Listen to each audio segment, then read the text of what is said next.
Jackson Center. And she said, well, I've been meaning to talk to you about doing a program for us. And I said, okay. and she said, we'd like to do it at the Jackson Center, and so have a sort of a combination connection between the DAR and the Jackson Center, and what could I do? And so we got to thinking, and I got to thinking, and I always, in one way or another, connect the DAR with a Victorian sort of thing. And I spend a lot of time in my imagination in those Victorian days. So I feel very well connected with that Victorian period. And I read a lot of the Victorian humorists. And so I said to Carolyn that there are stories that I have sort of in repertoire that need some work, but I'll get them together and we can do a program on Victorian humorists. I will caution you before we get into the stories that often when the word Victorian is mentioned and one sort of thinks about that Victorian period, one thinks of the gentility associated with the Victorians. Well, there's another side to the Victorians as well. And so these stories that I'm going to give you today are rather down home. And I have chosen, well, before we start, I should mention that if you read the Victorians, I mean, the literature is extremely regional, which is one of the reasons why I like it so much. Of course, this is better than 100 years ago, and transportation and communication was not what it is today. And so the sections of the country are very distinct. And so I have chosen my stories so that we will have 3 distinct sections of the country, and the humor from those 3 sections is very, very associated, very, very well connected to those sections. And you'll see what I mean as we go along. I should mention first a couple of things about the Victorian humorists in general. Most of them, including Mark Twain, were newspapermen. And so the stories that they printed were originally printed in their local newspapers. And they would get, the best of them would get a following, a regional following. And so they would write their columns, and these columns have come down to us as the Victorian humor today. And most of them, including Mark Twain, wrote with phonetic spelling to try and imitate the dialect from the region. Now, Twain's is not nearly so incomprehensible sometimes. Some of them are almost you can't make a sense of the word, and that also has to do with the idiom and the regional colloquialisms. So those will come out, particularly in the second story, and I will do some coaching on you before we get into that second story. So the 3 humorists today are Charles Dudley Warner. He's going to be first. Charles Dudley Warner was the collaborator with Mark Twain on one of the Victorian novels, mostly Twain is given credit for, The Gilded Age. The term The Gilded Age comes from Mark Twain and Charles Dudley Warner. I have a volume of it up here on the table. I brought volumes of these 3 humorists just because they inspire me. So if you get a chance and like to look through that volume, you may. Charles Dudley Warner was associated with, mostly, his newspaper life, with the Hartford Courant. And so his humor is East Coast.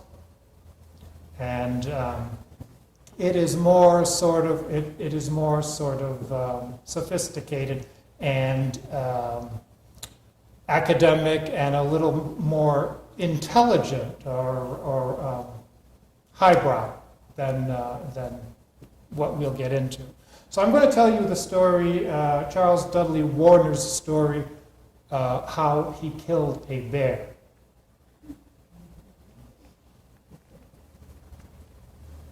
You need me in front here. Okay, I'll follow you. I'll follow you. So many conflicting accounts have appeared about my encounter with an Adirondack bear last summer that in justice to the public, to myself, and to the bear, it is necessary to make a plain statement of the facts. And besides, it is so seldom a man has the opportunity to shoot a bear that you, I trust, will excuse a celebration of the event. I will tell you from the start that the encounter was unpremeditated on both sides. I was not out hunting the bear, and I have no reason to suppose the bear was hunting me.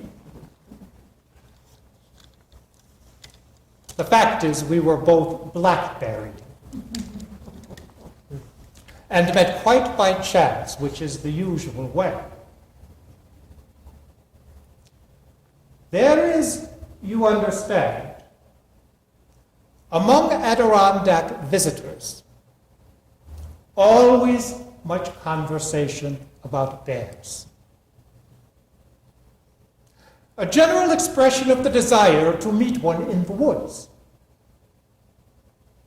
and much speculation as to how a person would act if he or she happened to see one. But bears are scarce and timid, and appear only to a favored few. And so, it was a warm day in August. Just the sort of day when an adventure of any kind seemed impossible. It occurred to the housekeepers at our cottage at Creedmoor to send me out to the clearing on the mountain back of the house to pick blackberries. It was rather a series of clearings running up into the woods, much overgrown with bushes and brambles, and not unromantic. Cows pastured there, penetrating through the leafy foliage and browsing among the bushes. I was furnished with a 6-quart pail and told not to be gone long.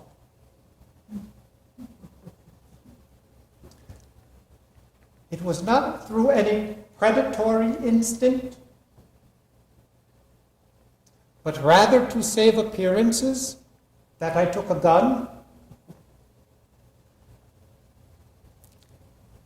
It improves the manly aspect of a person with a tin pail if he also carries a gun.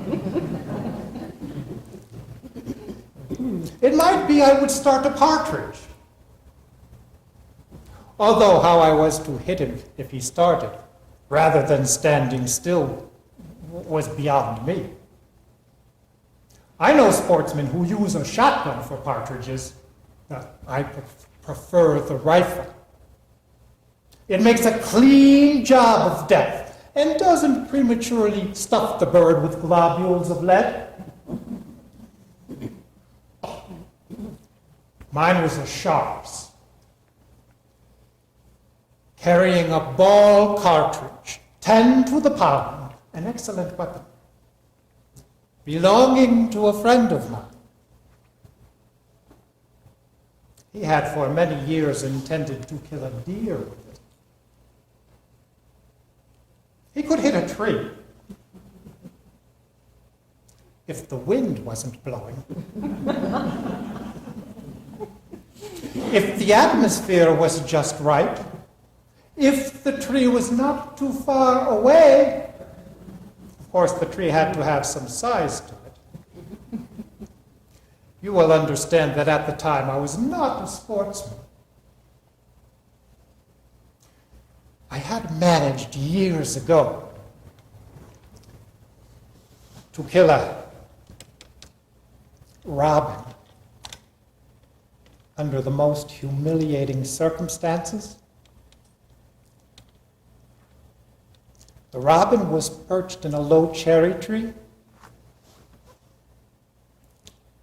I filled up a big shotgun pretty full,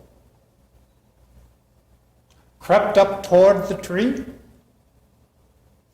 rested the muzzle on a fence, closed my eyes, and pulled both triggers.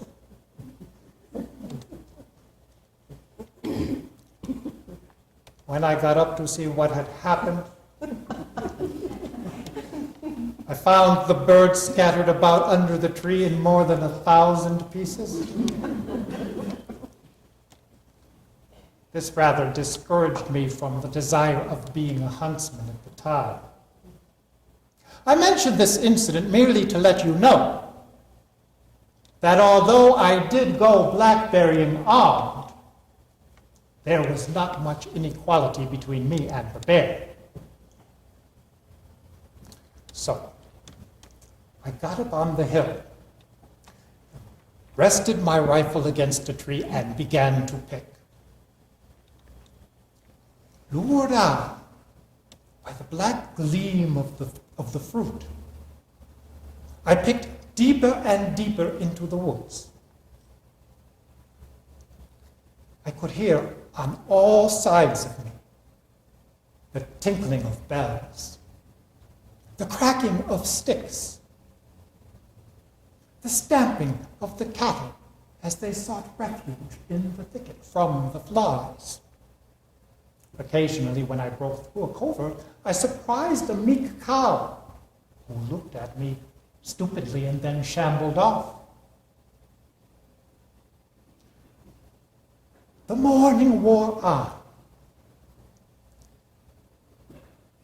I fell into a deep reverie on the beauty of the day, the perfection of life, the exquisite pleasure of solitude. The bees buzzed among the bushes like the music of the spheres. It was then that I looked over across the clearing. There was the bear.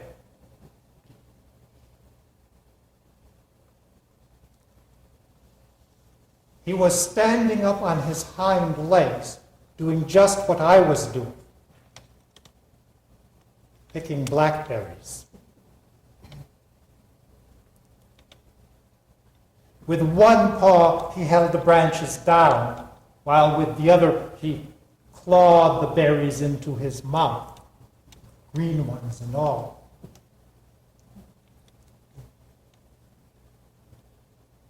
I suddenly discovered that I did not wish to see a bear after all.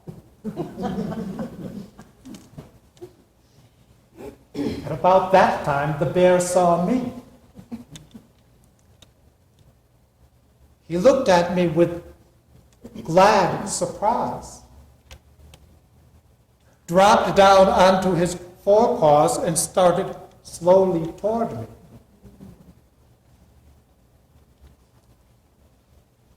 It is all very well for you to imagine what you would do at such a moment. Probably you wouldn't. I didn't. Climbing a tree was out of the question with such an excellent climber behind me. If I started to run, I had no doubt the bear would give chase. And although a bear cannot run downhill as fast as he can run up, I had no doubt he could get over this rough, root-tangled ground faster than I could. The bear was approaching. It suddenly occurred to me how I could divert his attention until I could fall back to my military base. My pail was almost full of excellent berries, much better than the bear could pick himself. I set the pail on the ground and backed slowly away from it, keeping my eye on the bear, as beast tamers do. The trick worked. The bear came up to the berries and stopped. Not accustomed to eating out of a pail, he knocked it over and began to gorge down the berries mixed with dirt and leaves like a pig. The bear is a worse feeder than the pig. Whenever he wanders into a sugar maple camp in the spring, he always knocks over the buckets and tramps around in the syrup, wasting more than he eats. His manners are abominable. The bear was approaching. As soon as my enemy's head was down, I broke and ran. Somewhat shaky and out of breath, I reached my trusty rifle.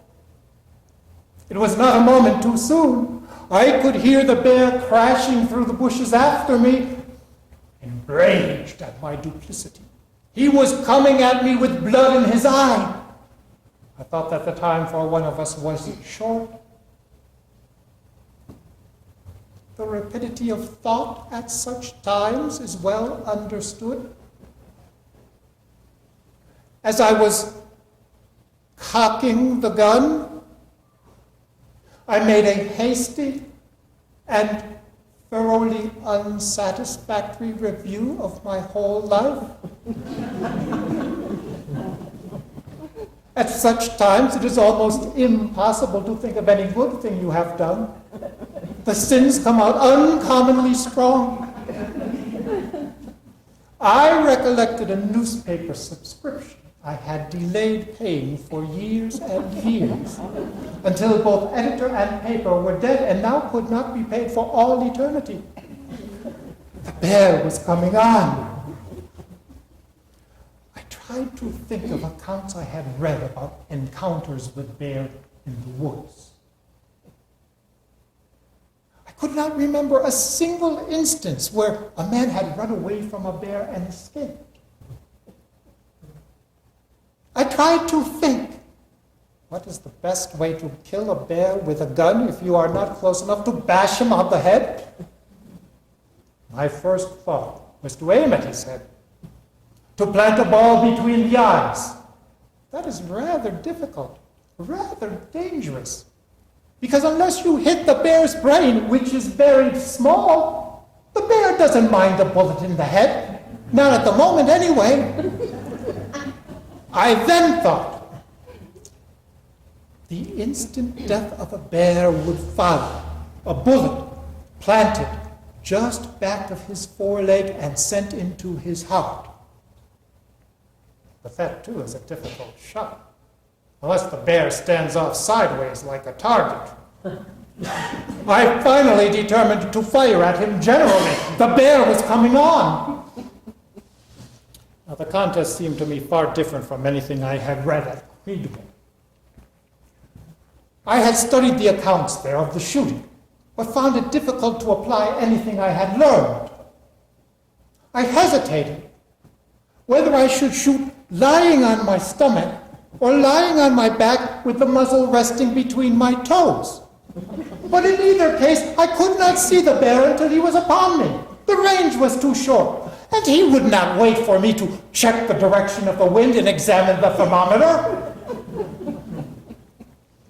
Trial by the Creedmoor method then had to be eliminated, and I bitterly regretted not having studied more accounts of offhand firing. The bear was coming on. I tried to fix my last thoughts on my family. As my family is small, this was not difficult.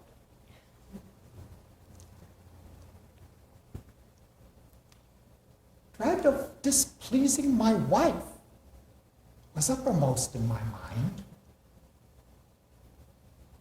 What would be her anxiety as hour after hour passed on and I did not return? What would the rest of the household think as the afternoon waned and no berries came? What would be my wife's mortification when the word was brought that her husband had been eaten by a bear? I cannot imagine anything more ignominious than to have a husband eaten by a bear. And this was not my only anxiety. With the gravest perils, the most whimsical thoughts will occur. I looked beyond the mourning friends and thought, what sort of an epitaph would they be required to put upon the stone? Something like this. Here lie the remains of Charles Dudley Warner, eaten by a bear, August 20th, 1877. It is a most disagreeable and unheroic epitaph.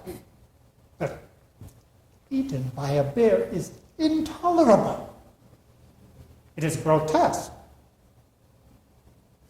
I then thought,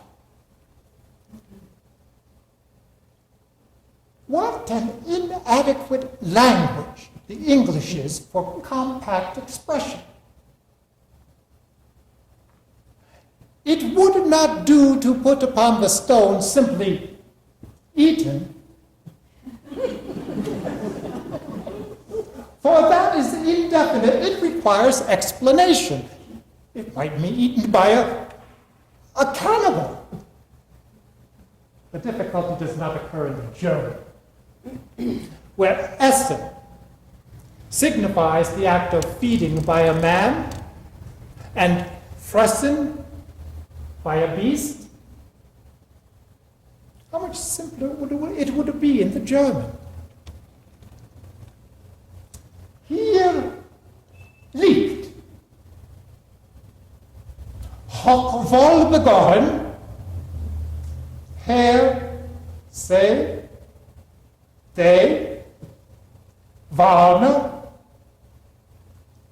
gefressen. August 20th, 1877. That says it all. The well-born one was eaten by a beast, presumably a bear, since a bear has had that sort of reputation for ages. The bear was coming on. He had, in fact, come on. I judged he could see the whites of my eyes. I raised the gun, covered his breast with the sight, and let drive. Then I turned and ran like a deer. I did not hear the bear pursuing. I looked back. He had stopped. He was lying down. I then remembered. The first thing to do after having fired your gun is to reload. I slipped a cartridge in, keeping my eye on the bear. He never moved. I walked back suspiciously. There was a slight quiver in his hind legs, but no other movement. Still, the bear might be shamming. Bears often sham. To make sure I blasted him again. He didn't mind it now. He minded nothing. Death had come to him with merciful suddenness. He was calm in death. To make sure he remained so, I shot him again. Then I turned to go home. I had killed a bear.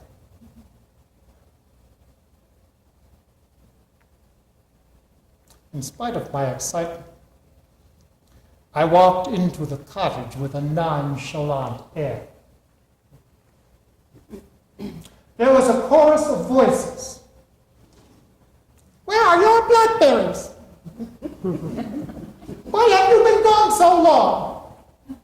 Where's your pail?" I left the pail. "Left the pail? Whatever for?" "A bear wanted it." "Oh, nonsense!"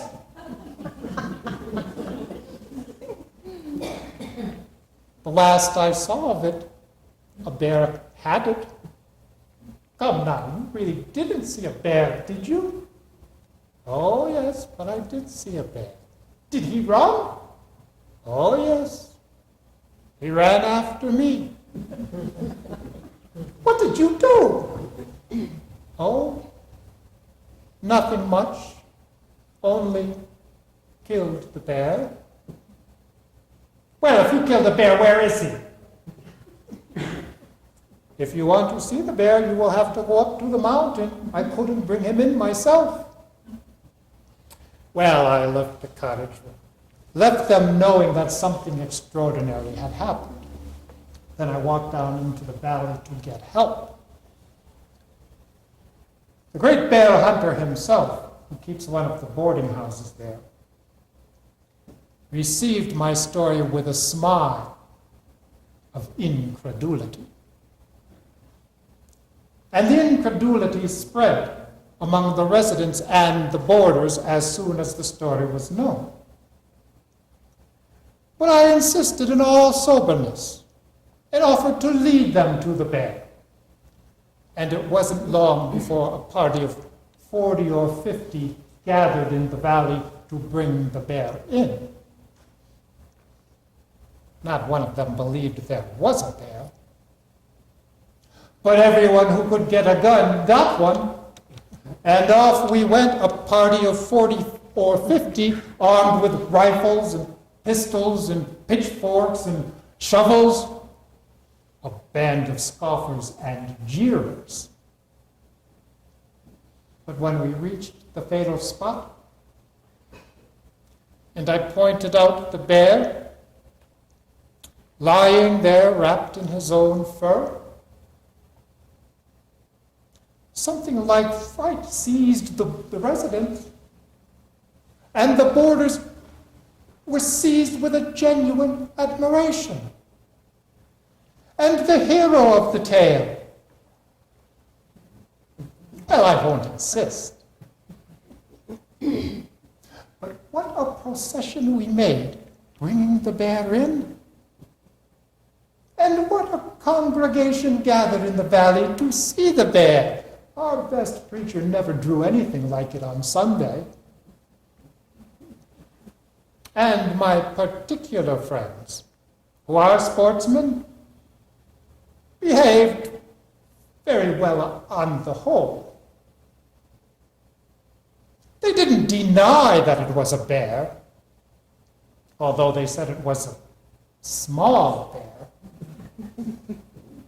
Mr. D, who is equally good with a rod and a rifle, said it was a very fair shot.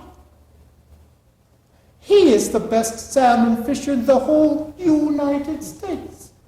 And I don't suppose there is a man in America more desirous of killing a moose than he.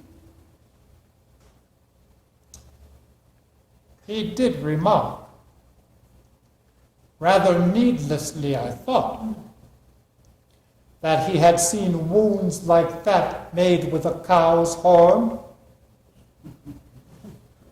Talk like that bothered me not. My last delicious thought that night when I went to sleep was, I've killed a bear.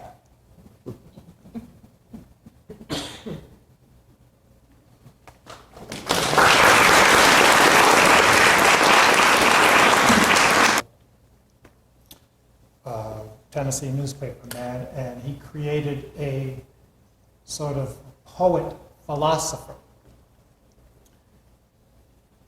hillbilly, by the name of Sut Lovingood.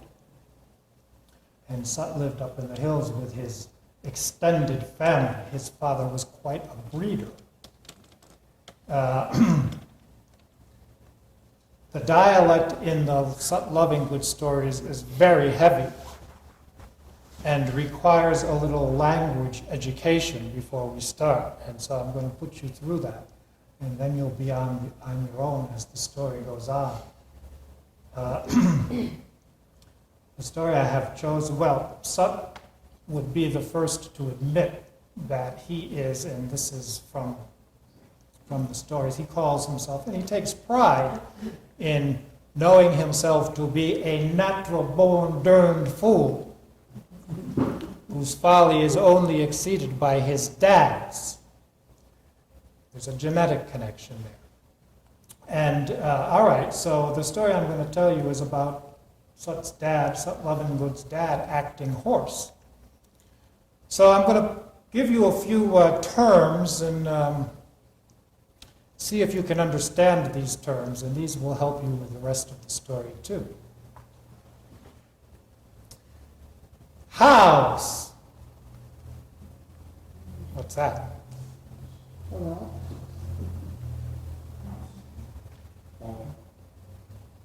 That's horse in East Tennessee. Hound. I'll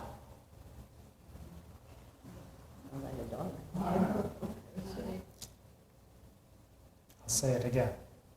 Well, I'll say it. Ball hound.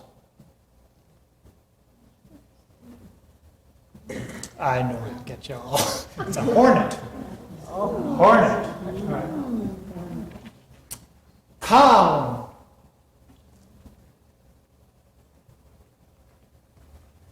I would mightily hope up about cow. I could almost see it coming up.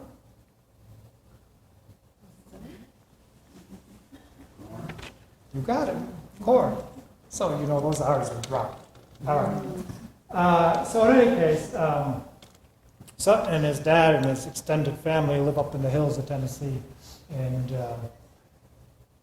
Sut would come on down to Pat Nash's grocery store on regular intervals to meet with the boys for some talk and some refreshment.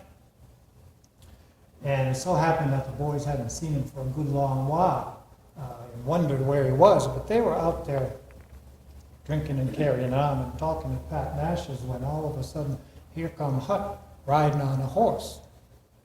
Boys took one look at him. Now Sut was long-legged and gangly, and the boys saw him and called out to him, "Hold that there house down to the earth! Get him a fiddle! He's trying to jig! Well, long legs! If you ain't afeard to go upwards!" Well, I will explain that what had happened was that Sut's former horse, Ticky Tail, had recently died, leaving the Lovingood family without a horse to do the spring plowing. And so finally they managed to get the new horse, Terpoke. And Sut came on down to see the boys and tell them about it. Of course, now the boys wanted to hear about it, so Sut climbed off down off of Terpoke and joined them on the porch and told them.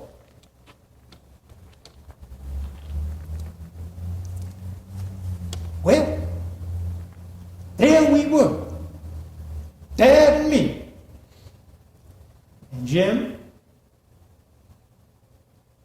and Sal, and Jake. Fool Jake, we call him for short. And Sal, Phineas, and Calamy Jane were there, and Charlotte Ann, twin gals, Noah Dan Webster, baby what ain't been named yet, Calamy Jane's prospect, Ma'am, of course, were there. Yeah, I can't remember all Dad's brood, but there was some more there. But well, anyway, there we were, all left out in the woods, without nary a house to plow with. So wasn't that the devil's own mess of a broad for a respectable white family to be sloshing about in? I'd be darned if I didn't sort of feel like stealing a house sometime. And I'd have done it too, except the stealing streak always turned into something no good for the loving goods. So we just waited and wished and planned and waited some more, now into strawberry time, hoping some stray hounds might come along. But dog my cats, if any such a good luck as that ever come within reach of where Dad is. He's so dod-drotted, mean and lazy and ugly and darn fool fit to kill. One night, he lay awake till cock crowing, a snorting and a blowing and a scratching himself and a whispering at me in the heat. And at breakfast, I found out what it meant. Says he, "So, here's one that's due. I'll play house myself and pull the plow, whilst you drives me. And then the old quilt," that's what he calls man, "the old quilt and the brats, well, they can plant and do the tending, or they can just leave it alone. I don't care." So off he went to the paw thicket and stripped a right smart chance of bark, and Mam and me made gears for that. Well, he saw it on the fence looking at us and studying powerful. I found out afterwards he was studying how to play the character of a house perfectly. Well, the gears did become, and nothing would do him, but he must have a bride. So I gets me a umbrella brace. It's a little short piece of square wire about a foot long, and I twisted it into a bridle bit and put it onto Dad. Don't you believe? He sawed into chomping it, same as a rail house. Tried to bite me on the arm. And while Mam were tying the belly band, straining powerful tight, he dropped onto his hands and said, like a madhouse would, slung his legs, a man's head. She says, "You plays poor house better than you does husband." Lead him off to the field, son, or he hurt somebody. So I shouldered the gopher plow and took hold of the bridle. Now, Dad, he leaned back sulky until I said, with my tongue. And then we started. When I come to the gate, I let down the gate. It made Dad mad. He wanted to jump at all fours houseway. What a darn old fool can come to when he get up his mind to it. Well, we got down to the field there, and I hitched up Dad to the gopher plow, watching him powerful close. I seed how fast he could drop onto his hands and kick. And then we started. And we made right hurt plowing. For to have a greenhouse and about years. He went over the sprouts and bushes, same as a rail house. Only traveled on two legs. I would mightily hope up about the cow. I could almost see it coming up. About the time he was beginning to break sweat, we come to a sassafras bush, and to keep up his character as a house, he bulged straight into and through it, tearing down a ball of howl nuts nest big as a house's head. And the whole tribe covered him just as quick as you could cover a sick pup with a side blanket. He dropped onto his hands and hollered, "Woo! Worse than any other stud house I ever heard." Then he sawed into running straight away. I let down the lines and hollered, "Whoa, Dad! Whoa!" But you might just as well say whoa to a locomotive. Or some cow to a gal. He Wilkins, how he run. When he come to the bushes, he'd clear the top of them with a squeal, gopher no. And every once in a while, he'd fan the side of his head, first with one foreleg and then the other. Then he'd give himself a round-handed slap onto the place where the breech bands touches a house. Running all the time, and a carrying that there gopher just as fast and as high from the earth as ever any gopher been carried, I swear. He come to the fence. He tore right out through it, busting and scattering nigh onto 7 pounds. Right here, he left the gopher and the gears and his clothes. Most of his shirt was hung up on the end of a rail, and it was covered with ball hornets stinging all over. He'd smell fooled them. The rest of them kept on with Dad. He seemed to run just about as fast as a hound could fly. It was the tightest race I ever seen. I could see he were heading for the swimming hole in the creek, where the bluff am 25 foot perpendicular to the water. It's about 10 foot deep.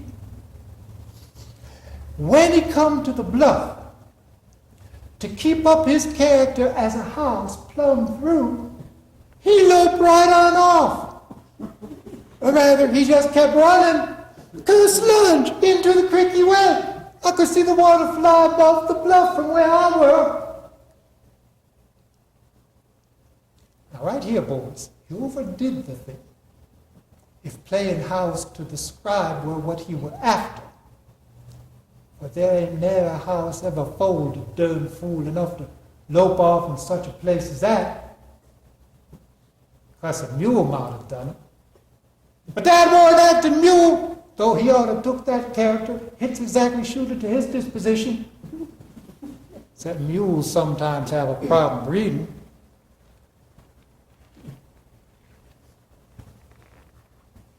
I crept up to the edge and peeked over. There were Dad's bald head, a bobbing up and down and around, and the helmets were flying around turkey buzzard fashion. And every once in a while, one of them, and sometimes 10, would take a dip at Dad's bald head. He kept up a right pert dodge and under. Sometimes before they hit him, and sometimes afterward. And the water were covered with drowned ball hornets. To look at it from above, it were powerful interesting. And sort of funny. I was standing on the bluff myself, mind you. Dad couldn't see the funny part from where he was. Says I,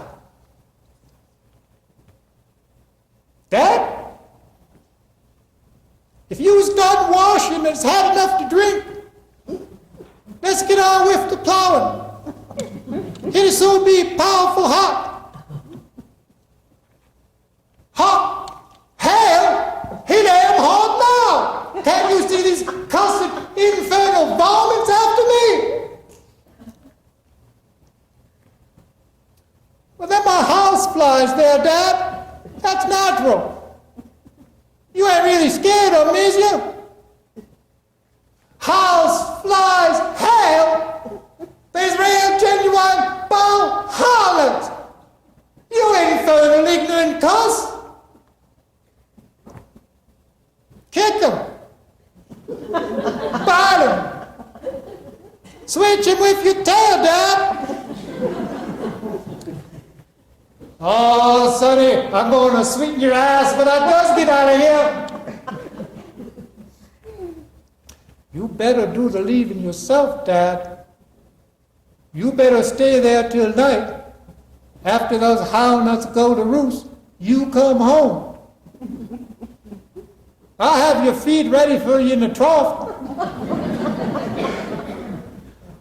You won't need any currying tonight, will you, Dad? I don't make hamstrings out in your hide when I does get out in here. Better say, Dad, you better not play the house, play the darn fool no more, if you do play house. Well, I left that Dad there and broke from that place. And when I got home, Ma'am says, "Where's your Dad?" I said, "Well, he turned darn fool and run away. Busted everything to cuss and smash, and now he's in a swimming hole diving after minnows." Look out, Ma'am. He'll come home with an angel's temper. Better send for some strong man body to keep him from hugging you to death. Ma'am says, "Law, I know he couldn't play house for 10 minutes without playing infernal fool." Well, I stayed hid out till the next afternoon. And then I see the fellow traveling. Says I, "Stranger, what were going on at the cabin this side of the creek when you passed by there?" "Oh, nothing much. Only a powerful fat man was lying in the yard, arm to his belly, with no shirt on. Powerful, vicious, scary-looking cuss he were. His head out as big as a washtub. He doesn't have one sign of an eye. Is there much smallpox around here?" "No, sir." "Been much fighting in this neighborhood lately?" "None worth speaking of." "Well, French measles?" "No, sir, not here." "What do you know it is, that man back there?" "Yes, sir. He's just getting over a violent attack of damn fool." "But what's his name anyhow?" "Boys, I raised to my feet and stretched out my arm. 'Stranger,' says I, 'that man's my dad.' He looked at my legs and my personal features a minute, and he says, 'Really, damn if he ain't.' I ain't seen Dad since, and I didn't have much appetite to see him for some time to come. Boys,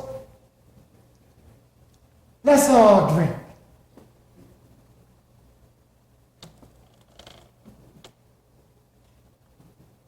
Here's luck to the darned old fool, and the hounds too.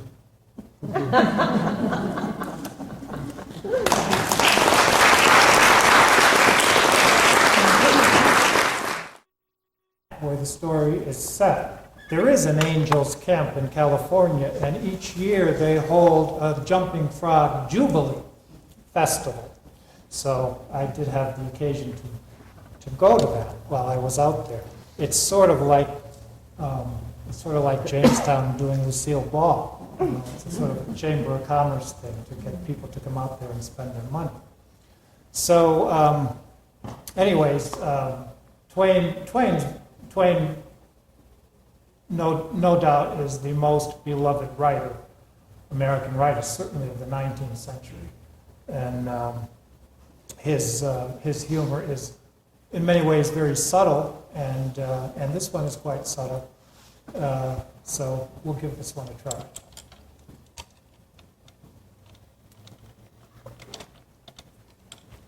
Twain himself is a character in this story. So. And you notice how these stories, though, are generally they're all first person, because the writers of the stories are they're writing on their imaginary experience for their newspapers.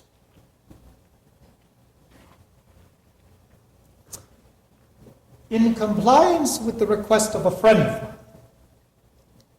who wrote me from the East, I called on good-natured, garrulous old Simon Wheeler and inquired of my friend's friend, Leonidas W. Smiley, as requested to do. And I hereunto append the result. I have a lurking suspicion that Leonidas W. Smiley is a myth, that my friend never knew such a personage, and that he only conjectured that if I asked old Wheeler about him, it would remind him of his infamous Jim Smiley, and he would go to work and bore me to death with some exasperating reminiscence of him, as long and as tedious as it should be useless to me. If that was the design, it succeeded. I found Simon Wheeler dozing comfortably by the barroom stove of the dilapidated tavern in the decaying mining camp of Angels.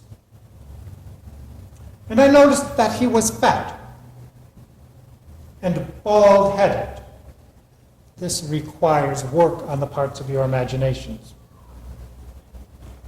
And had a winning expression of gentleness and simplicity on his tranquil countenance. He roused up and gave me good day.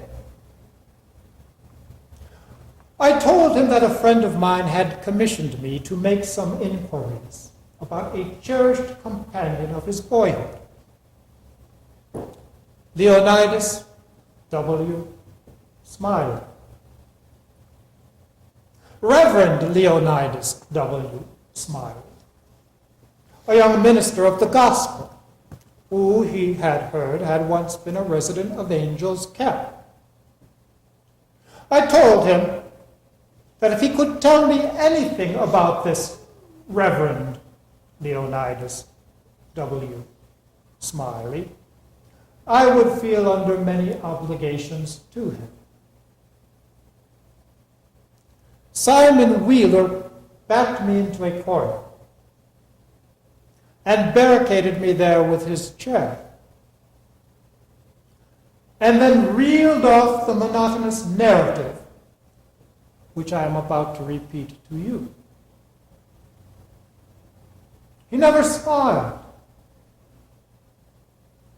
He never frowned.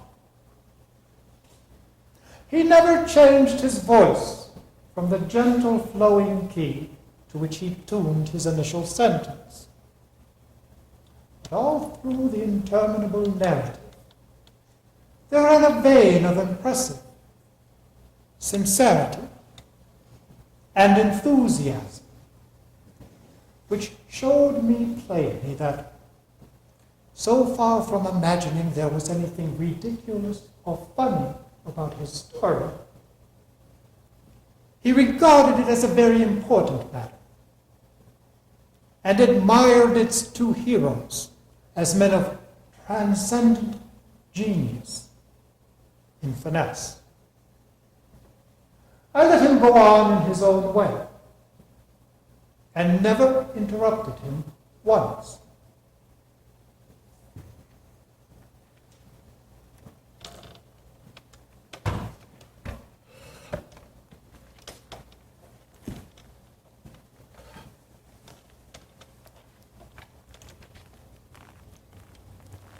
Reverend Leonidas.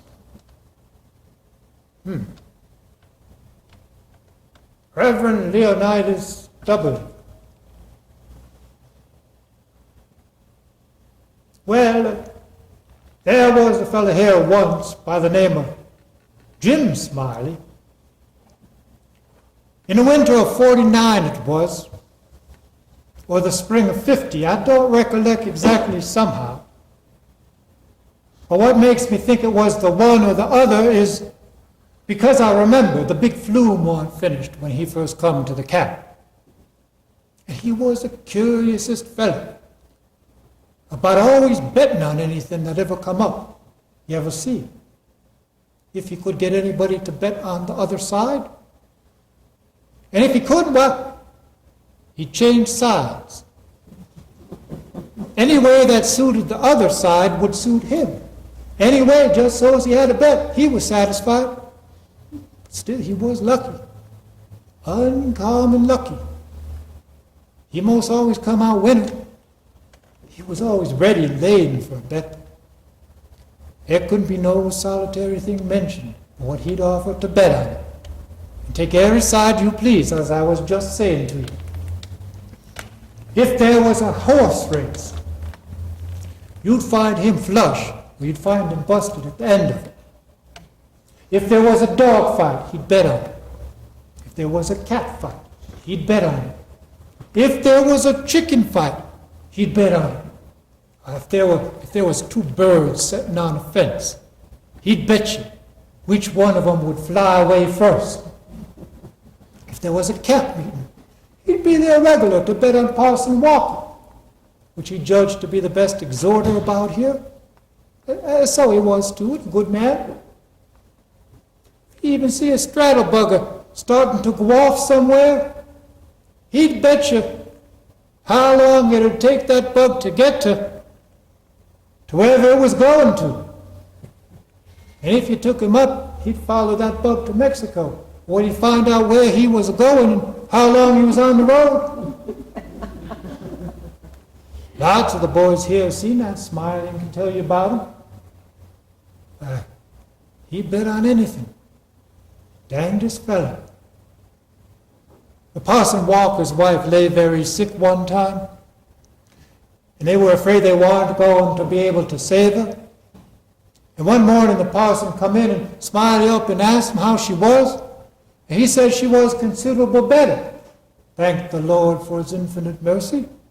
And with the blessing of Providence, she'd get well yet. And Smiley, before he thought, says, well, I risk 2.5 she don't anyway. This here Smiley had a mare. Boys called her the 15-minute nag. That was just in fun, you understand, because, of course, she was faster than that.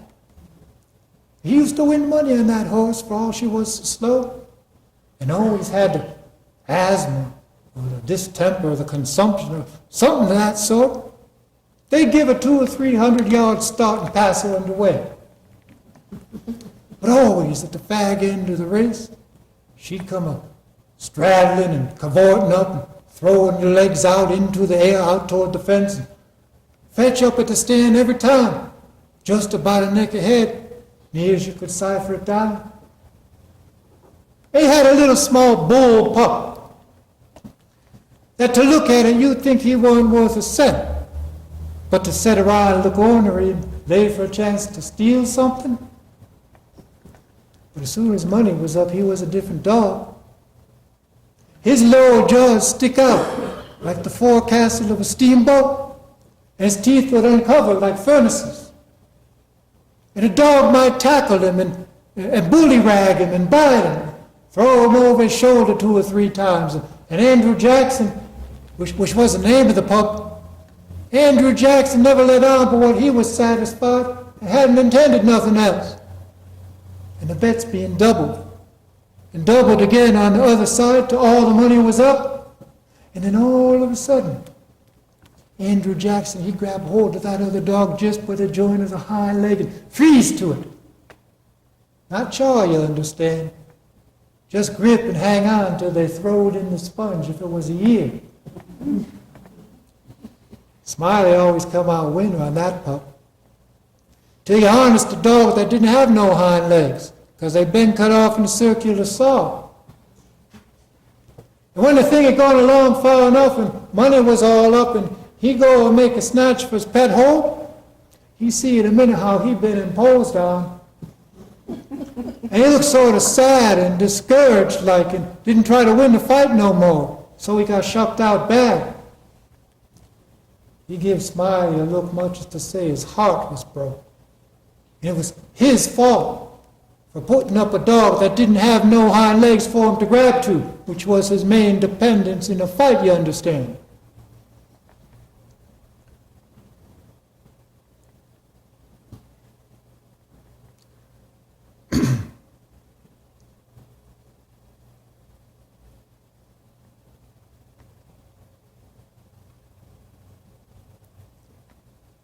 Pardon me. It always makes me feel sorry when I think about that last fight of his and how it turned out. This here Smiley had rat terriers and chicken cocks and tomcats and all them sort of things till you couldn't rest. And you couldn't put up nothing for him to bet on for what he'd match. He catched a frog one day, took him home, said he calculated to educate him. And so he never done nothing for 3 months but sit around the backyard and learn that frog how to jump. You bet you he did learn him too. He'd punch him up a little bit behind him. Next minute you'd see the frog whirling in the air like a pancake. See him turn a somersault or maybe a couple if he had a good chance. And come down flat-footed and all right, like a cat. Smiley kept him up so in the matter of catching flies, and kept him in practice so constant that he'd nail a fly every time, far as he could see him. Smiley said all the frog wanted was education. He could do most anything. And I believe him. I see them set Daniel Webster down here on the floor. Daniel Webster was the frog's name. And call out, "Flies, Daniel, flies." And he springs straight up and snake a fly off in the counter there and flop back down slick as a gob of mud. Fall into scratching the side of his head with his forepaw, as indifferent as if he hadn't done anything more than any other frog would do. You never see a frog so modest and straightforward as he was, for all he was so gifted. Smiley was monstrous proud of that frog, and well he might be. The fellas that had traveled, been everywhere, all said he laid over any frog ever they see. He kept him in a little lattice box. Used to fetch it downtown sometimes and lay for a bet.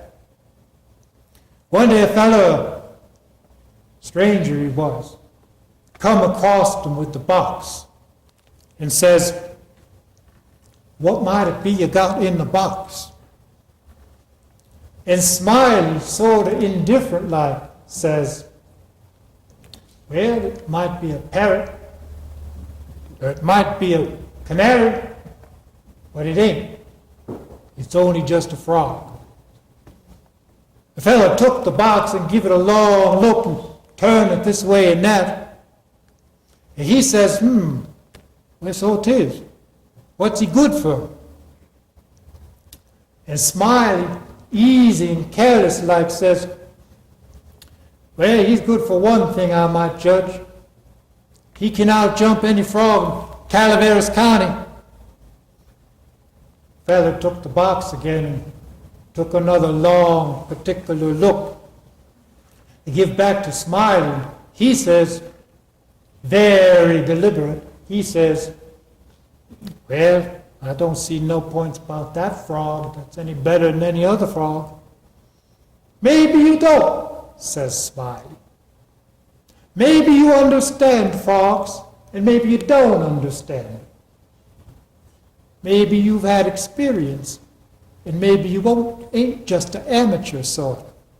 But I got my opinion, and I'll risk $40 he can out-jump any frog in Calaveras County.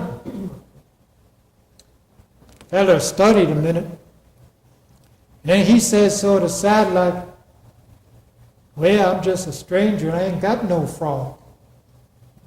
But if I had a frog, I bet you. Smiley says, that's all right. That's all right. I'll go and get your frog. You just hold on to my box a minute. So the feller took the box and put up his $40 alongside of Smiley's and sat down to wait. He waited a good long time, a-thinking and a-thinking to himself. And finally he took the frog out and prized his mouth open and filled him full of quail shot. Filled him pretty near up to the chin and set him on the floor. Smiley, he went on down to the swamp and slopped around in the mud a good long time till finally he catched a frog and fetched him in, give him to the fella. And he says, all right, set him down alongside of Daniel with his forepaws just even with Daniel's, and I'll give the word. And he says, 1, 2, 3, get. And him and the fella touched up the frogs, and the new frog hopped off lively. But Daniel, he just sort of heaved and hoisted up his shoulders so, like a Frenchman. But it wasn't no good because he couldn't budge. He was planted solid as a church, and he couldn't no more stir than if he'd been anchored out. Smiley was a good bit surprised, and he was disgusted too. But he didn't know what the matter was. Feller took the money, started away, and as he was going out at the door, he jerked his thumb over his shoulder so like at Daniel. And he says again, he says, well, I don't see no points about that frog that's any better than any other frog. Smiley just stood there looking down at Daniel, scratching his head a long time. And finally he says, I do wonder what in the nation that frog throwed off for. I wonder if there ain't something the matter with him. He appears to look kind of baggy. And he grabbed him by the nape of the neck and hefted him up, and he says, blame if you don't weigh 5 pounds. Turned him over and he belched out a double handful of shot. Then Smiley see how it was. He was a man's man. He took off after the fellow, but he didn't catch him.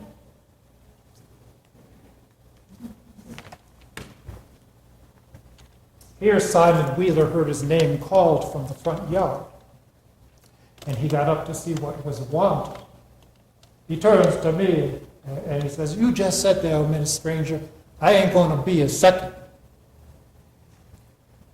But not thinking that a continuation of the story of the enterprising vagabond, Jim Smiley, was likely to give me any information on the Reverend Jim Smiley, I started away. I met Simon Wheeler returning at the door, and he buttonholed me. Well, this here Smiley had a yaller, one-eyed cow that didn't have no tail, only a stump like a banana. But not having the inclination nor the time, I didn't wait around to hear about the afflicted cow, but took my leave.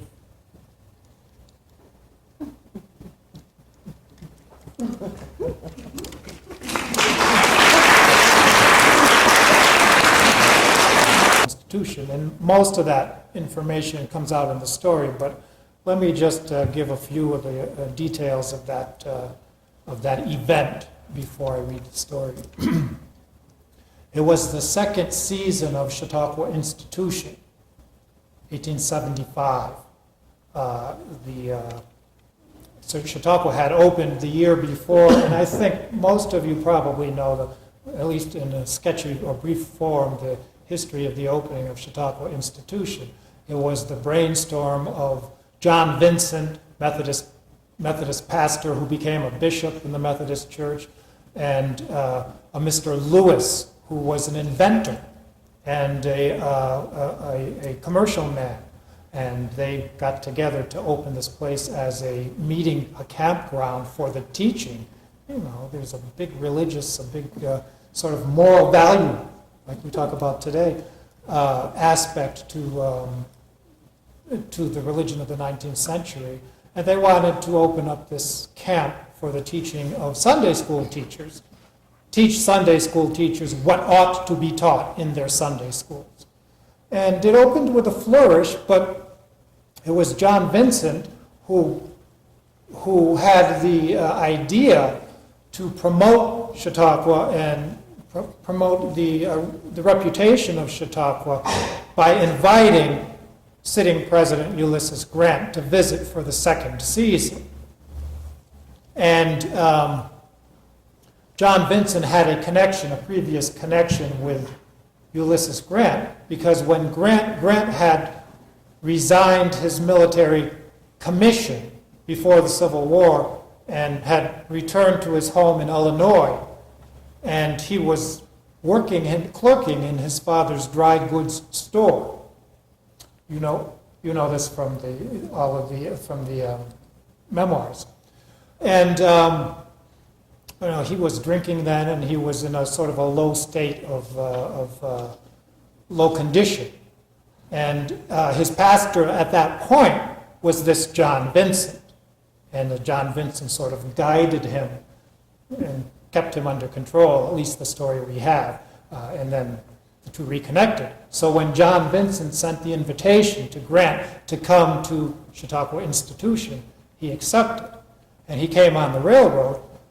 He came into Jamestown from the east, from Washington, on the railroad, and, actually, he might have been in New York, because this was in August 1875, and came to Jamestown and was hosted here by Alonzo Kent in this building, in what is now the dining room, the meeting room, where the new portrait of Robert Jackson is hanging. That was where the party was, the luncheon was, and you can expect that it was an extravagant luncheon. And after that, they proceeded on steamboats up to Chautauqua Institution for Grant to visit and to be hosted and to be feted up there. The thing about it is, and the thing that the action of my story has to do with the relationship between Reuben Fenton and Ulysses Grant, who were colleagues in the Republican Party. And Reuben Fenton was senator at that time. He was senator for one 6-year term until 70 to 76. And the most prominent politician, certainly in Western New York, he had been the governor, and he expected to be the host for Ulysses Grant when Grant came. But Grant refused to be hosted by Reuben Fenton because they were feuding politically. And the reason for the feud will come out in the story. So that's enough of that information. Enough information so that I can create, certainly, characters. So here I give a character and personality to Reuben Fenton as well as to Ulysses Grant. But we have a lot of historical information on Grant, not nearly so much on Fenton, but I can create the characters as I see them in my imagination.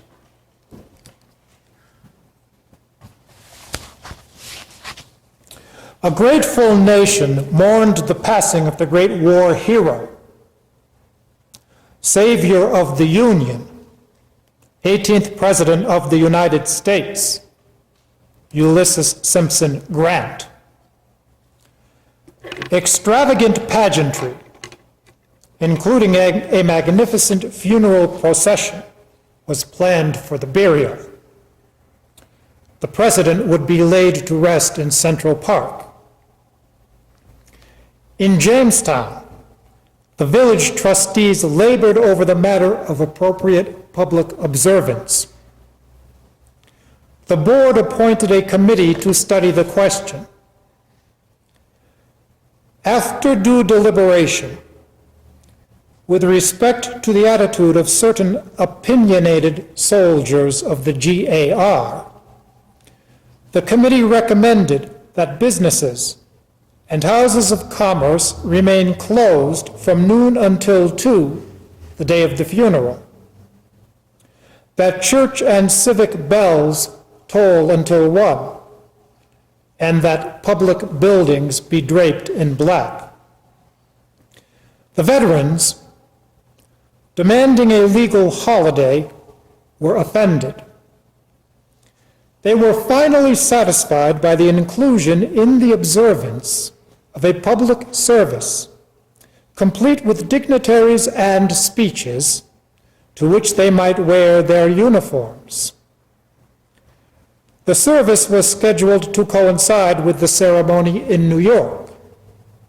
It was to be held at Walnut Grove, the lovely home of the retired governor, the Honorable Reuben Eaton Fenton. The Honorable Reuben Eaton Fenton was well beloved of his constituents.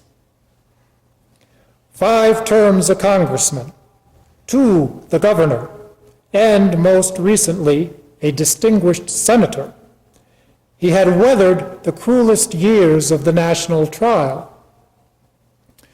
Throughout, he had conducted himself with principled dedication to the public welfare. The public welfare required sacrifice. The governor bore with honor his scars of political strife. Too often, he had witnessed injustice tolerated. He had tasted personally the bitter gall of vengeful manipulation. Naturally, he carried with him into retirement a certain burden of resentment. He had not particularly wished to retire. He blamed the dead president more than anyone else for his premature retirement. To be sure, there had been a miscalculation on his part. A political gamble, he remembered it now. Quite ostentatious and inevitably doomed to failure. The party punished him for it. The president always held a grudge. Yet how could he have acted otherwise? The president's course, not to mention his conduct, was unconscionable. The president was deficient politically. The administration was corrupt and greedy. Military men ought to stay out of politics. Nevertheless, the Honorable Reuben Fenton was a man of tact.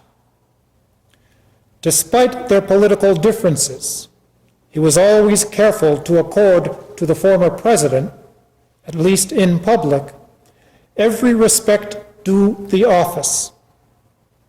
Why, even at the height of their feud, during the president's visit to Chautauqua, in the second term, he had shown him every courtesy. Among the governor's intimate acquaintance, however, particularly those with whom he shared late evenings at the Sherman House, which was on the site of the old Carnahan's building now, his opinion of Mr. Grant was no secret. Retirement rather agreed with the governor. He left office confident in the esteem of his neighbors and with his integrity intact. His neighbors rewarded his long service with considerable attention. He was handed responsibility for all manner of civic affairs.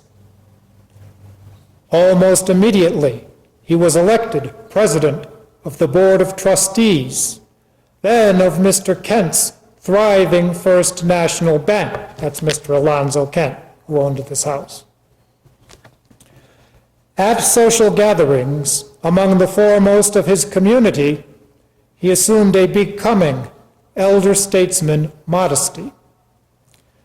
The leisure provided him the opportunity to tend more solicitously to his family. At Walnut Grove, he hosted extravagant entertainments, the invitations to which were desperately sought after. He kept up a lively interest in affairs at Washington. The debacle of the Southern program, this is Reconstruction with the radical Republicans. The debacle of the Southern program, the inevitable result of the former president's ineptitude and the arrogance of his former colleagues in the Senate, gratified his sense of justice. Later, he watched with some consternation the reversal of Mr. Grant's fortunes out of office. The former president's health was failing, and he had lost the larger portion of his investments in ill-advised speculation on Wall Street. Their respective retirements stood in marked contrast. Old Grant was writing his memoirs. The governor hoped he would be mentioned. A nagging doubt that the nation did not appreciate, nor ever would, his actions with regard to the party disturbed him. Old Grant hoped to retrieve his fortune through the sale of the memoirs. The memoirs were certain to receive wide circulation. Governor Fenton had been criticized, even in the hometown newspaper. His position all but guaranteed the termination of his political career. Maybe the president would confess the errors of his administration. The president now had the opportunity to act nobly. The integrity of the historical record was at stake. Upon completing the manuscript, before the words ever saw print, the former president died. At the ceremony at Walnut Grove, the retired governor was expected to deliver the eulogy. The luster on the commander-in-chief's reputation had tarnished even before the end of the first term. Radical policy had escalated violence in the South. Ambition, aggravated by greed, ruled the halls of government. The president blithely rewarded flatterers with political appointments. The conduct of the government was scandalous. For the canvass, Senator Fenton aligned with the liberals. Senator Fenton wrote the Journal, that's the Jamestown Journal, has elected to attack the party from the outside. The liberal movement, while rightfully pointing to the need for reform, has injured the Republican cause. The senator declares the supremacy of Republican principles of paramount importance, yet acts in a manner tending to Democratic success. The liberal defection is entirely personal. Precisely, thought the senator. The person must be held to account for the corruption of the principles. Removal of the president from office was necessary to restore public confidence. The movement failed abysmally. In convention in Cincinnati, the liberals nominated Mr. Horace Greeley to oppose the president. Liberal success depended upon wide support from the Democrats. Mr. Greeley, outspoken editor of the New York Tribune, had fashioned a career out of castigating the Democratic Party. The papers ridiculed the liberals' choice. The president was reelected in a landslide. Immediately after the election, the unfortunate Mr. Greeley, never altogether coherent, contracted brain fever and died a madman. Residual mortification obsessed the governor. Not that he felt in any way personally to blame. It was the collected folly of the liberals that effected Mr. Greeley's nomination. Senator Fenton was shocked at the news of the poor man's death. The poor man's grotesque lunatic image still rose at times in his dream. The newspapers expressed appropriate regret and noted confirmation of the candidate's imbalance. The radicals savored the liberals' humiliation. It was the Reverend Dr. Vincent's brilliant public relations maneuver that brought the president to Chautauqua. In conversation with Dr. Flood, pastor of the First Methodist Church in Jamestown, Dr. Vincent proposed inviting the president to visit the assembly during the approaching season. Dr. Flood recognized the wisdom of the idea. The assembly had opened the previous year with noteworthy success. A presidential visit would provide invaluable publicity to the fledgling organization. Dr. Vincent was confident the president would accept. The president would not have forgotten the considerable debt of gratitude he owed to Dr. Vincent for his attentions at a time of crisis. The eminent clergyman had been Mr. Grant's pastor in Galena, Illinois, before the war. Mr. Grant had become disillusioned with the military life. On the threshold of a promising career, he had resigned his commission. For months, he had been eking out a miserable existence, clerking at his father's dry goods store. Providing adequately for his family was proving difficult. The intemperances for which he would become notorious were escalating. With patience and solicitude, Dr. Vincent kept them in check until the war arrived.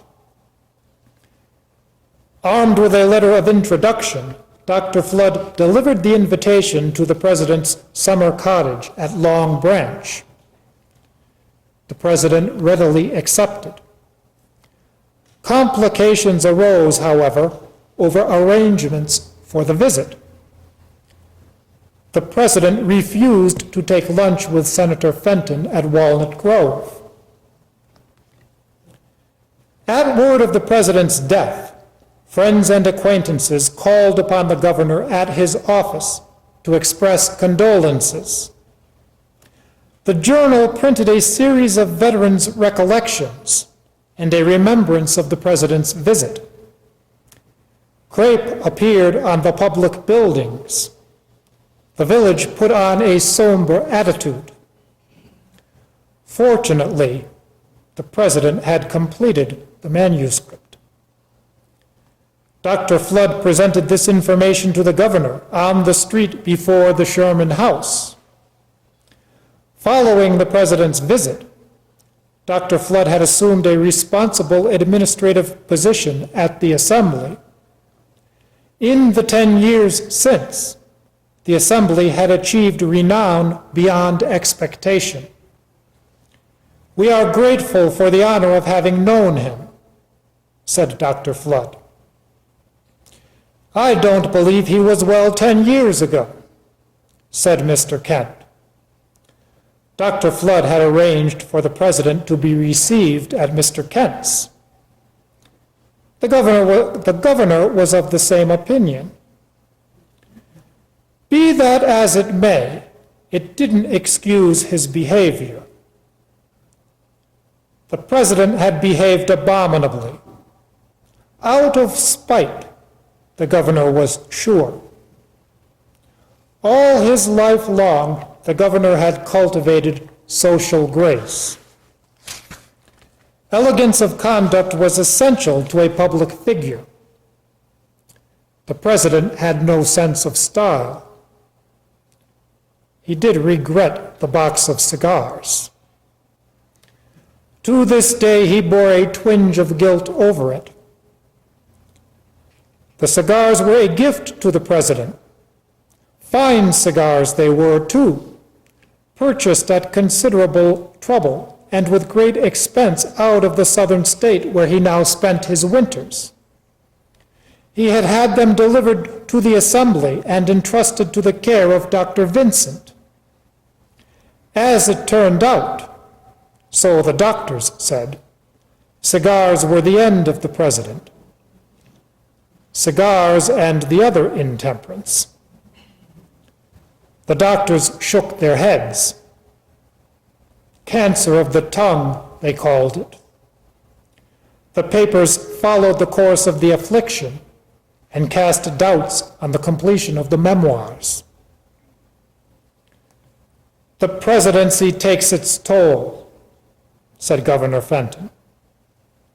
Although his appetite wasn't affected, the man had a gargantuan capacity.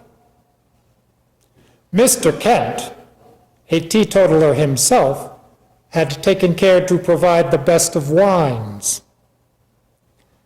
The governor never begrudged a man a drink, but he deplored public excess. Alcohol, he well remembered, had plagued the president in more than one way.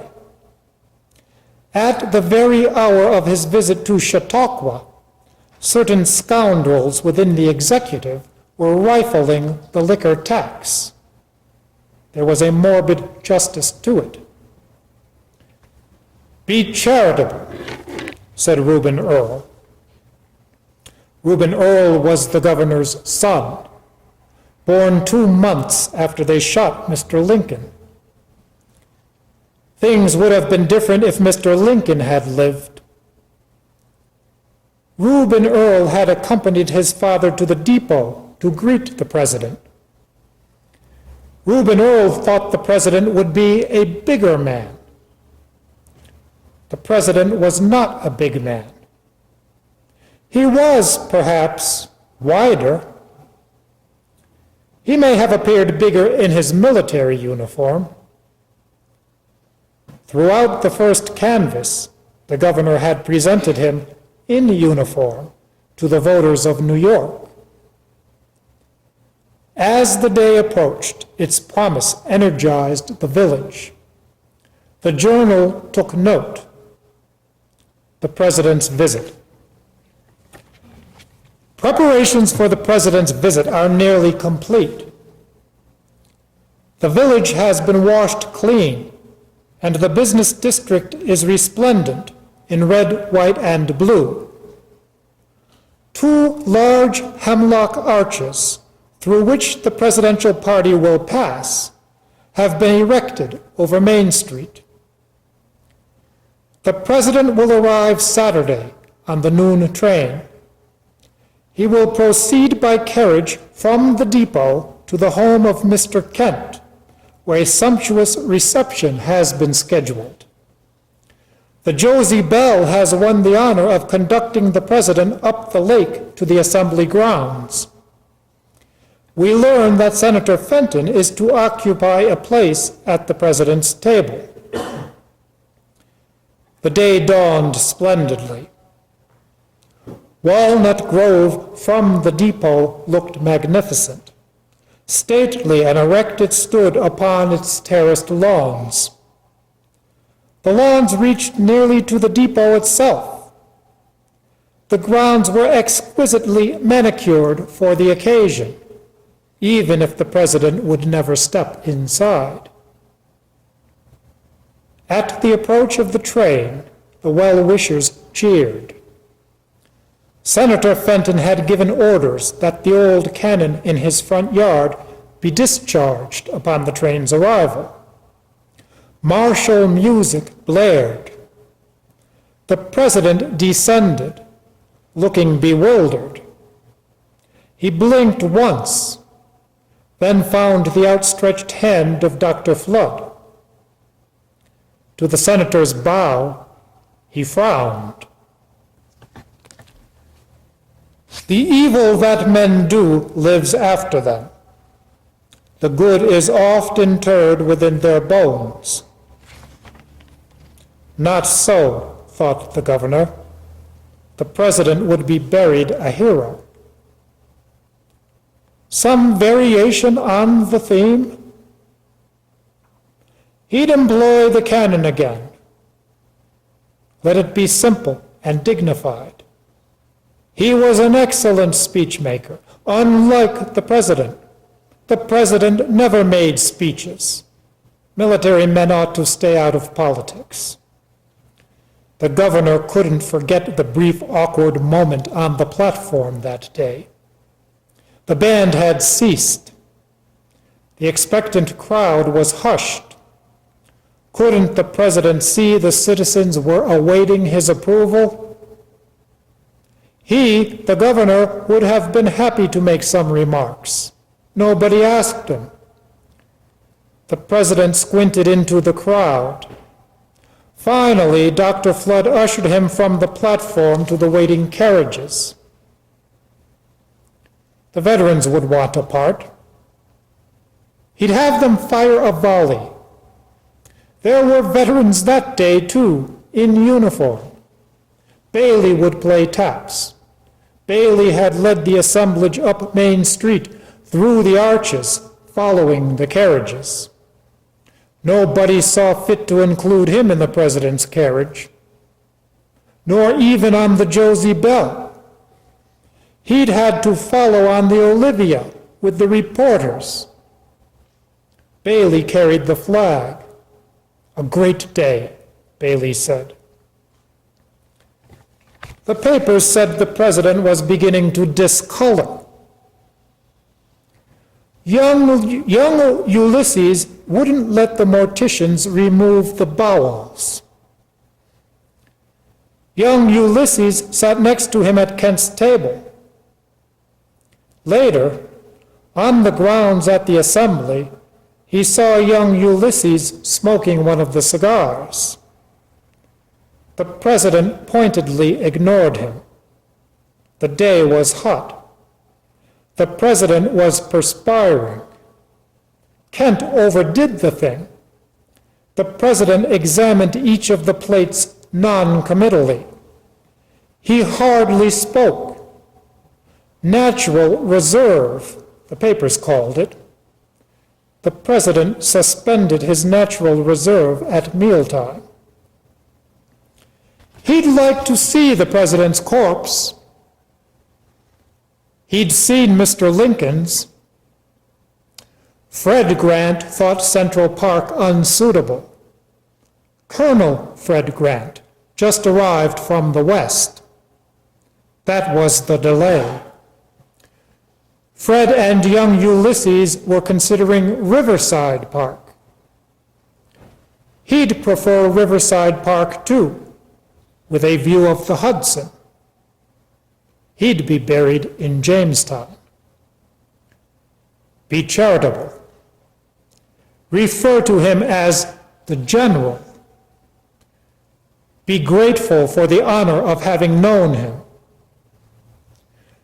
Recall his humble gratitude for the kind reception he received during his visit a decade ago. What humble gratitude? He'd never acknowledged the cigars. He probably looked bigger dead. They'd bury him in uniform. The president's visit. About 2 o'clock, the party were conveyed to the steamboat landing. The Josie Bell was beautifully adorned with hundreds of flowers and streamers hung from the upper deck, the work of the Clotho Society, which very well may be the precursor to the Marvin House people. The Olivia and Nereus steamed along on either side and slightly behind. The president rode in a single chair placed in the stern to provide an unfettered view of the lake. At his side stood Vice President Wilson and his son, Ulysses Jr. A large crowd of well-wishers lined the banks of the assembly grounds, and at the approach of the Josie Bell, Dr. Vincent's band struck up, "Hail to the Chief." The bank would close all day, Mr. Kent decided. The bank would be first among mourners. Did the governor feel they ought to add to the crepe? The governor decided he ought to hang crepe at Walnut Grove. How fine that would appear with the flag at half-mast. Maybe they'd have a windy day. Thunder and lightning would be eminently appropriate. It had rained at Greeley's funeral. What a dismal affair that was. The liberals that bothered to attend wore their guilt like crepe. All of them were old now. The best of them were dead. He was older by 3 years than the dead president. He was losing his concentration. Winter times, in the southern sun, he had of late been considering his own mortality. He had less to be ashamed of than the dead president. Well, death mitigates. Death mitigates. He might work with that. Fred ought to put that on the president's stone. Riverside Park it was, the highest elevation overlooking the river. Columns. Fred had removed the body to Albany. The president was lying in state. No, the general was lying in state. He wished he were in Albany. Albany was the best. They were considering a steamboat ride down the Hudson. Who would travel with the president? The general. Place him in a single seat in the stern. Window space on Broadway was selling at a premium. The president's visit. The president responded to Dr. Flood's introduction in a few terse remarks. He was immediately followed by Dr. Vincent, who delivered the grand address of welcome, at the conclusion of which the president was presented with 2 beautiful Bibles, the second for Mrs. Grant. The president bowed his thanks, but said nothing. Some have expressed surprise that on the reception of the Bibles, he did not make a little speech expressing thanks. Those sitting near, seeing the great tears welling out of his eyes and coursing down his war-scarred cheeks, wanted no thanks expressed in words. The natural reserve had slipped again. By any consideration, the cigars were more appropriate. The tent adjacent to Mr. Miller's cottage, prepared for the president, is made of alternate white and blue striped material. It is large enough to accommodate several families and is richly furnished within. The yard has been beautifully decorated with multitudes of Chinese lanterns hung upon the trees. The president, we are informed, rested comfortably throughout the evening. No doubt. He was conspicuously out of sight as soon as the dinner was over. Smoke issued from the blue and white striped tent. Further refreshment was tactfully concealed. As soon as it was clear he would not be invited inside, the governor retired. Dr. Vincent procured a carriage and a driver to conduct him back to Jamestown. "A holy day," said Bailey. The veterans arrived early, 4 of them, including Bailey. The governor was irritable. He had slept but little that night. At an early hour, he woke to oppressive heat and darkness. His body was wet with perspiration. The fearful image of Horace Greeley besieged him.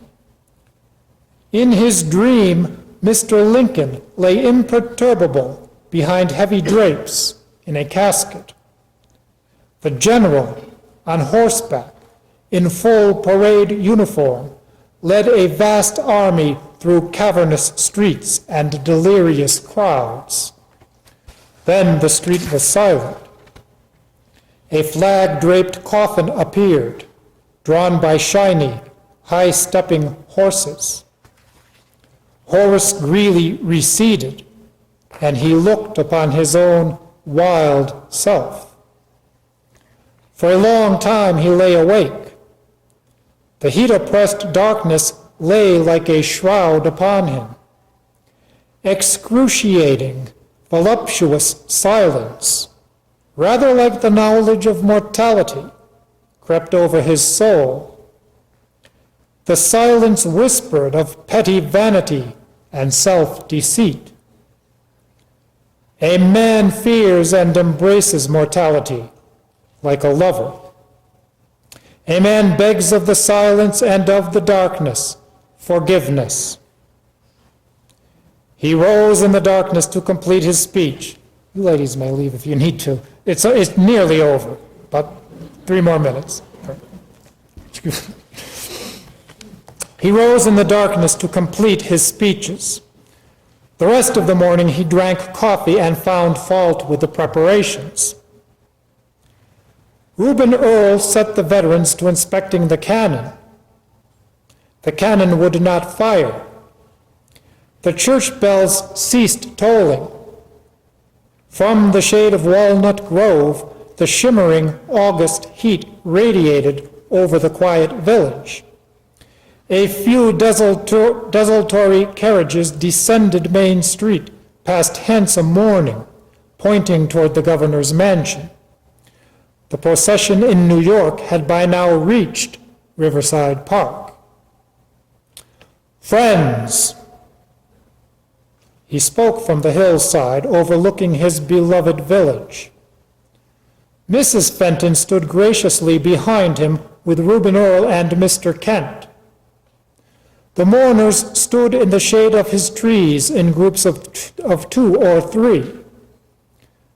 Most of those in attendance he knew by name. To his left, at attention, the veterans listened. Today, a grieving nation pays tribute to its fallen hero. At this moment, upon a promontory overlooking the mighty Hudson, among statesmen and poets, farmers and mechanics and their wives, among the proud soldiery who fought with him, and children whose children's children will cherish his name, a noble warrior finds his deserved rest. At this moment, across this proud country, whose unity and solvency the beloved general guaranteed, assemblages are gathered to honor him. We join them. We unite with them in mourning and in praise. He recalled it afterwards with great satisfaction. His crisp, masculine tones lingered in the stillness of the afternoon. Bailey's proud countenance encouraged him. Whatever of fatigue or discomposure he'd earlier felt had vanished. The place, the moment was consummately appropriate. The mourners were prepared to be touched. It is fitting, but let us leave to the banks of the Hudson the fine rhetoric, the lofty and deserved pageantry a nation owes now upon the promontory overlooking the Hudson, in countless cities and villages across this broad nation, and in our fair village do we mourn. In silence, let us mourn. Bailey's taps pierced the solemn stillness and the hearts of all who listened. 3 shots rang out as one to touch the very soul. The mourners lingered, speaking in low voices. Finally, the gentleman approached to shake the governor's hand. A fine ceremony it was, elegant, the governor considered, not like that circus in New York. In the days that followed, he accepted with humility the congratulations of his fellow citizens. At the Sherman House, he modified his opinion of old Grant. Final judgment, of course, depended upon the content of the memoirs. The Journal reported that 5,000 agents of the publisher were taking subscriptions for them. Suppose he were to write his own memoirs? The thought made him chuckle. Regrettably, he never did. Nor did he ever discover in this world what old Grant said or did not say about him. Not 3 weeks after old Grant's burial, without ever having seen the memoirs, he too was gone. And with him the phantoms, petty and profound, of his eventful life. He died unexpectedly and shockingly in his office at the bank. Mr. Kent found him in the early afternoon, slumped in his chair. The doctors said it was his heart. He never made a sound. 1885. Okay, finally.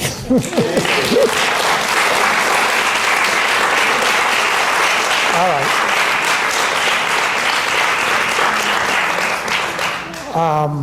Thank you, Paul. Well, okay, well, you're very welcome. I've kept you here an awful long time, and I know that Carolyn has refreshments downstairs. So, They would bring the horses upstairs and hook the carriages into the onto the horses here. And the day that Grant was here, he said to Mr. Kent, Mr. Kent hooked up the 2 black horses, his finest horses, and President Grant said to him, "Your horses are too fat. It'll take us too long to get to the boat."